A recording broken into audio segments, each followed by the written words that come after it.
Ils ont enterré l'affaire espagnole, Opération Trinity. Seul Spoutnik écrira quelques rares lignes en français.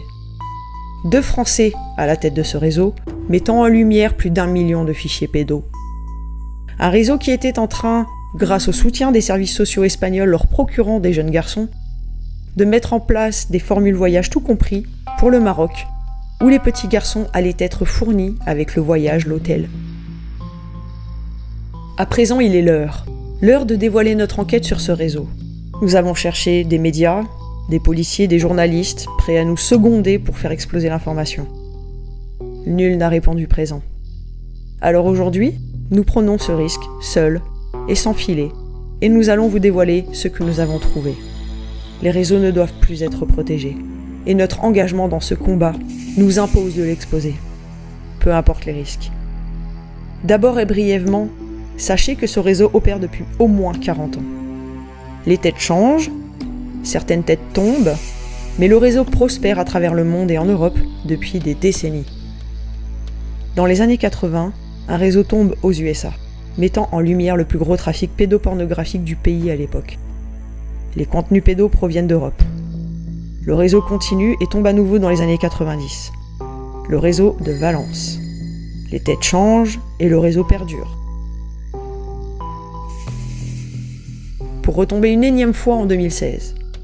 Là, nous retrouvons plusieurs responsables.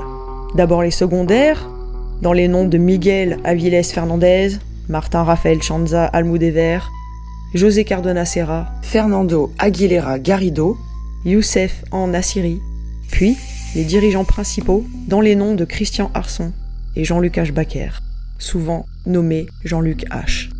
Mis en prison à titre préventif en 2016, Christian Arson et Jean-Luc H. Baker seront libérés sans la moindre raison, et après 3 ans de préventive en attendant leur procès, quelques jours seulement avant de passer au tribunal. Corruption évidente et effrayante de la pédojustice espagnole. Les hommes disparaîtront dans la nature, bien évidemment. La France n'extradant pas, il y a de fortes probabilités qu'ils soient cachés parmi nous sur le sol français. Il sera dit que Interpol les recherche, mais mensonge habituel, aucun d'eux ne figure sur la liste Interpol des gens recherchés. Les infos dans les médias sont erronées, mais nous parviendrons à remonter une info capitale. Nous sommes retournés sur le passé de Jean-Luc H. Baker. Avant d'arriver en Espagne, il produisait des films porno en France. Et il travaillait pour Michel Ricot et Gérard Menou. Gérard Menou, aussi connu comme le roi du porno en France à l'époque, travailla avec Daniel Messinger, premier fournisseur en matériel vidéo de Gérard Menou. Des extraits de ces dites productions furent retrouvés dans les CD-ROM de Zandvoort. Messinger était en relation avec Nioul et Dutroux et fut à l'époque inculpé pour viol sur des enfants de 8 à 12 ans. Gérard Menou, lui, était aussi en relation avec Dutroux, confession de sa propre voix. Nous avons donc Jean-Luc H. Baker à la tête d'un trafic de petits garçons pour du contenu pédopornographique en Espagne, qui travaillait avec un homme connecté directement au réseau Zandvoort et Dutroux. Ces 2 réseaux, il est important de le mentionner, ne sont en fait qu'une seule et même affaire. Dutroux ou Zandvoort, c'est la même histoire, les mêmes personnes impliquées, et là, nous avons sous la main un homme qui travaillait au tournage de films porno, révélés à l'époque comme dissimulant de la pédopornographie. Vous faites le lien ? On pourrait croire que déjà tout ceci est énorme. Pourtant, ce n'est pas tout. Loin de là. Est-il nécessaire de mentionner qu'en plus de tout cela, après plusieurs années de préventive, ils furent libérés juste avant le procès afin de pouvoir s'échapper ? De quoi avait-il peur ? Quel nom aurait-il pu donner ? Quel réseau cachait-il ? Les connexions sont rapides. Dutroux, Zandvoort, Trinity, encore une fois, le même réseau. Nous venons de tomber sur une affaire qui n'est autre que la descendance même de Zandvoort et Dutroux réunis. Le réseau opérait caché derrière une société que les journalistes nommeront HOM. La société n'existait pas. Alors, jouant avec l'algorithme de Google, en modifiant le nom, en retirant, en ajoutant des lettres, nous trouverons le Saint Graal. La société porte en réalité le nom de HCOM Production SL. Elle est domiciliée au 46 rue Tapioles à Barcelone.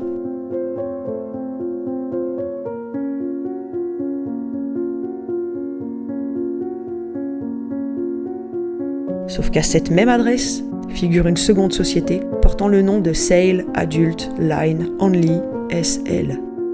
Traduisons, vente adulte seulement. Cette société appartient à Frédéric Ernest né Sanson. Une société au nom évocateur qui est domiciliée à celle de Hcom SL, dissimulant un trafic pédophile. Mais nos trouvailles ne s'arrêteront pas là. Dans les registres du commerce espagnol, nous découvrirons avec stupéfaction que Jean-Luc Ashbaker était le gérant de Sale Adult Line Only. Les deux sociétés sont donc intrinsèquement liées. Alors pourquoi il n'est pas fait mention de cette dernière, ni du nom de son propriétaire ? Nous le comprendrons par la suite. Nous recherchons donc tous les Frédéric né Sanson du monde entier, précisément Frédéric Ernest né Sanson. Le deuxième prénom de cet homme vaut de l'or. Nous trouvons en France un Frédéric né Sanson. Accrochez-vous. Ce nom ne vous dit probablement rien, mais cet homme est très important. À ce stade, nous n'avions pas la preuve qu'il s'agissait du même homme, car aucun papier officiel ne mentionnait son fameux deuxième prénom. Et après des mois d'enquête, nous abandonnions l'idée de trouver cette fameuse preuve. La preuve que le Frédéric né Sanson français était bien celui portant Ernest comme second prénom. Jusqu'au jour où nous tombions sur le Saint Graal. Un vieux registre du commerce français, le seul n'ayant été modifié pour dissimuler les preuves mentionnant ce Frédéric comme portant en deuxième prénom Ernest. Il n'y a aucun autre homme portant ce nom complet. Cependant, avant de continuer, mentionnons une petite chose. Nous ne portons accusation de rien. Nous exposons les faits et le fruit de notre travail. Voici le profil de l'individu. Il eut fait campagne pour la République en marche de Macron. Il était le grand chancelier de la loge franc-maçonne Memphis Mizraïm International. L'homme, sur son profil Facebook, est très souvent en vacances au Maghreb, lieu où le réseau espagnol avait prévu de monter ses hôtels all-inclusive pour pédophiles. Et accrochez-vous encore. Il a une société parisienne se situant à 5 numéros de l'appartement de Jeffrey Epstein, avenue Foch. Cela fait beaucoup trop pour croire que tout ceci est une coïncidence. Qui était à la tête de ce réseau ? Qui était le patron de Jean-Luc Ashbaker et Christophe Arson ? Pourquoi la société de Frédéric Ernest né Sanson est domiciliée à la même adresse et employée dans le passé en tant que gérant Jean-Luc Ashbaker ? Nos conclusions : au-dessus de Jean-Luc Ashbaker se trouvait Frédéric né Sanson.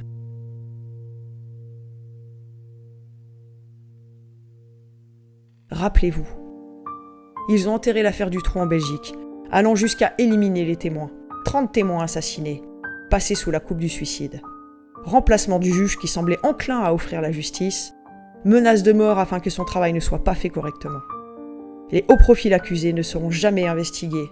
Bref, un scandale judiciaire qui reste à ce jour impuni. Ils ont enterré l'affaire Zandvoort. L'homme les ayant découverts sera fortement puni. Monsieur Vervlossen, jeté en prison pour ne s'être soumis à la pression, sera jugé pédophile et décédera derrière les barreaux. Pour la justice, les victimes n'existent pas.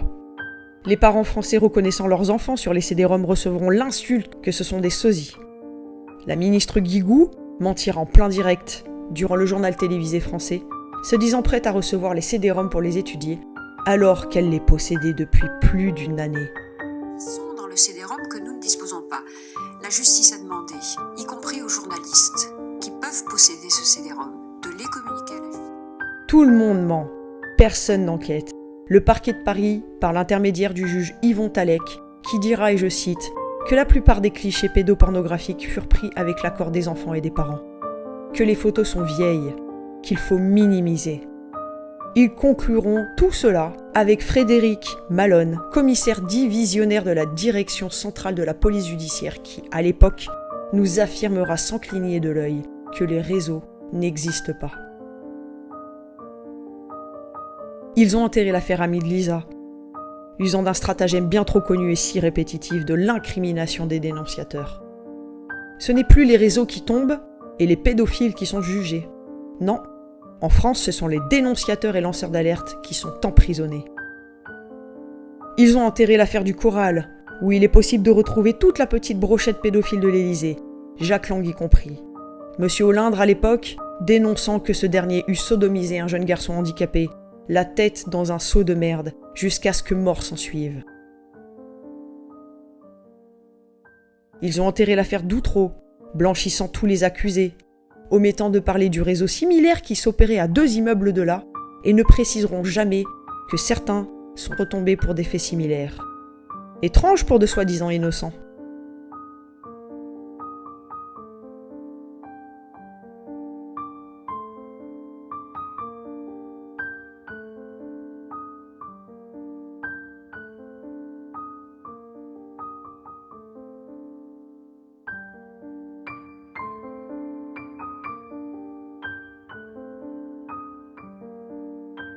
À la place, ils instaureront, en tant que ministre de la Justice, Dupond-Moretti, le coupable de tous ces acquittements dont il est question. Personne ne semble faire le rapprochement qu'un tel avocat fut désigné pour représenter un groupe de pédophiles sans le sou et vivant en HLM. Un ténor du barreau, pro de l'acquittement, défendant des petites gens de quartier populaire dans une affaire où les enfants victimes nomment des notables comme étant les agresseurs. Comprenez-vous à présent ? Ils ont enterré toutes les affaires de réseaux pédophiles, car toutes mentionnaient à un moment ou à un autre un magistrat, un franc-maçon, un juge, un responsable des services sociaux, un directeur d'association pour enfants, ou une tête politique œuvrant pour ce gouvernement ou un précédent. Ils enterrent tout ce qui pourrait remonter aux plus hautes instances du pays. La désinformation obtenue par le bras armé de nos dirigeants s'opère par l'intermédiaire des médias. Pas un en particulier, mais tous. D'un commun accord, nul n'a autorisation de faire étalage de ces réseaux qui sont pourtant sous votre nez. Et le réseau espagnol ne fut jamais, au grand jamais mentionné dans aucun média français. Quelle conclusion en tirez-vous ?